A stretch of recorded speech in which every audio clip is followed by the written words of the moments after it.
We begin tonight with some breaking news. There are serious efforts to bring Ukrainian President Volodymyr Zelensky to the U.S. Capitol tomorrow. Congresswoman Marcy Kaptur, the co-chair of the Congressional Ukraine Caucus, says there are ongoing serious efforts being made behind the scenes to bring Zelensky to the Capitol on Wednesday to address Congress.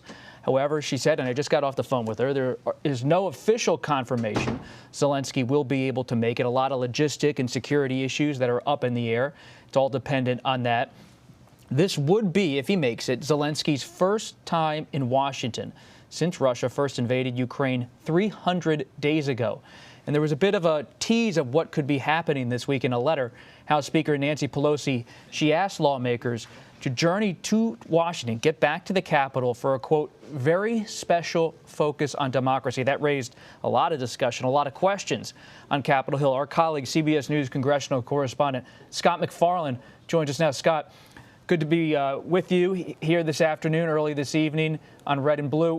What are you hearing at the Capitol? I see some reporting across the wire about Capitol Police preparations for this possible visit.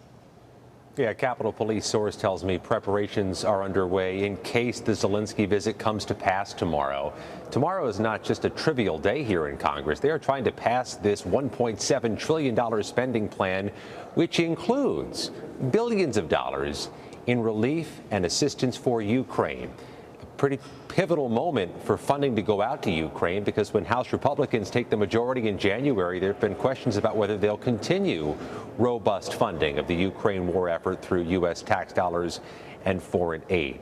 So it is a tipping point moment. Wouldn't be surprising to see a Ukrainian leader come here to try to put it over the top.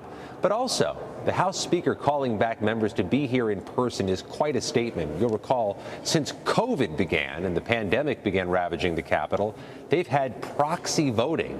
Members needing to arrive or appear in person, and the House Speaker, Bob, wants them here in person tomorrow. What a moment this is going to be if Zelensky ends up making it after battling Russia throughout much of this year. He was just named Time Man of the Year, Person of the Year, excuse me, for his efforts as the leader of Ukraine to try to preserve his country's safety and security against Russia. I think back to a moment in Speaker Pelosi's life and her story when Winston Churchill came to address the House of Representatives. Guess who was in Congress, Scott? Her father. Congressman Pelosi was in the audience back then when Churchill came. Now she will be in the audience if Zelensky gets there tomorrow. Talk about this Zelensky visit in the context of Speaker Pelosi leaving the leadership, leaving the speakership, but someone who has focused on issues like democracy and foreign policy throughout her career. You know what jumps out at me, Bob, is Zelensky's prior visit here earlier this calendar year at a distinctively, profoundly politically toxic moment, early 2022. And when Mr. Zelensky spoke at the Capitol Visitor Center behind me, he got a bipartisan standing ovation, almost a bridging of gaps that seemed intractable in the U.S. Congress.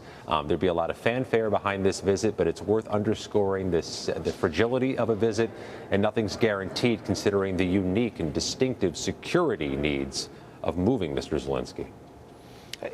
And what is it like on Capitol Hill, Scott, in terms of funding for Ukraine? When I was speaking with Congresswoman Kaptur just a few minutes ago, who's co-chair of the Congressional Ukraine Caucus, she said, and it was interesting, she added this without prompting, she said, hey, this matters not only because of the symbolism of having Zelensky potentially appear, but funding's on the line for Ukraine from the United States Congress to the Ukrainians in the coming months. Is there a real appetite among House Republicans who are soon to take power to keep funding this war in Ukraine, at least in terms of supplies and other things, at the current level, or do you expect it to be dropped down once they take power?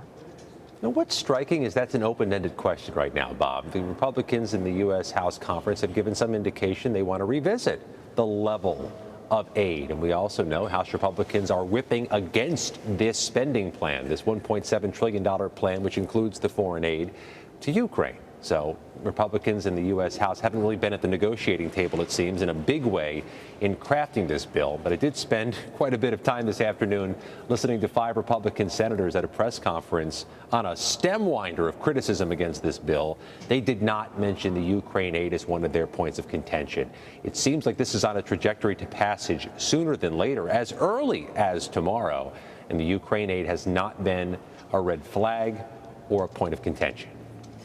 Scott, I was just looking at some of the past foreign leaders who have spoken to a joint session of Congress. And I believe, Scott, correct me if I'm wrong, that Congress needs to pass legislation if they're going to have a leader formally address them. Is that right? They'll have to do that procedurally probably tomorrow morning at the latest or tomorrow afternoon at the latest. There is a process to go through to have a joint session and to welcome and allow into the House chamber a joint session for a speech by a dignitary or a foreign leader. And for Zelensky, this is he had addressed Congress earlier this year, but it was virtually, as you've detailed. It was remote. To me, this might be the biggest meeting, the biggest joint session of Congress since perhaps maybe I'm looking here at the list. Pope Francis, September 24th, 2015. You had the Prime Minister of India a year later. Then you had Emmanuel Macron in April of 2018. But this is a pretty momentous occasion if it actually happens. Let's also talk, Scott, for a second here about the January 6th committee. You've been doing terrific reporting on that. It will release its final report tomorrow, though, who knows, with the Zelensky visit on the horizon. What can we expect from this report tomorrow after all of these hearings? Hundreds, if not thousands of pages, and at least the beginning wave of transcripts of their key interviews with their key witnesses. The executive summary of this report went about 160 pages, giving you an indication of the breadth and scope of what's likely to come tomorrow. We expect there to be more evidence and more details not presented at the committee's hearings, but the executive summary they released Monday after referring Donald Trump for criminal charges, making a recommendation to the Justice Department, included an awful lot of things we had heard at prior hearings. It was more of a written word version of those first 11 public hearings and meetings of the committee. It's possible some of what we get tomorrow, if not a lot of what we get tomorrow, is redundant in a way to the hearings, but we expect new details, new nuggets. There's going to be a lot to sift through, and we'll have the day tomorrow to get started. Is there any transcript in particular you want to read? Yeah, 3 of them. Ivanka Trump, Jared Kushner, and Rudy Giuliani. Those were transcripts that the committee has promised it's going to release. It told CBS News it's on the list. And those were 3 witnesses, when featured at the hearings, had excerpts and clips of their interviews that seemed to be either confrontational or competitive with the committee's message and the committee's questions. Would really want to hear what the back and forth was and see it in its entirety. And one more thing here, Scott. There's another issue that's been bubbling up on Capitol Hill. Congressman-elect George Santos, a Republican from New York's 3rd Congressional District. There's a new New York Times story out that he allegedly made up parts of his biography, where he works, where he has worked, where he resides. What are you hearing about the Congressman-elect and whether all of this is going to affect his career in Congress? When I spoke to Congressman-elect Santos just after the election, he told me he was going to run to become the freshman class leader here in Congress. He wanted to be a leader among the new members of Congress. And he also really leaned into his biography when describing himself. When I asked him for his policy positions or the committees he wanted to be on, he went back to talking about his biography. His biography is what is being questioned in the new reporting.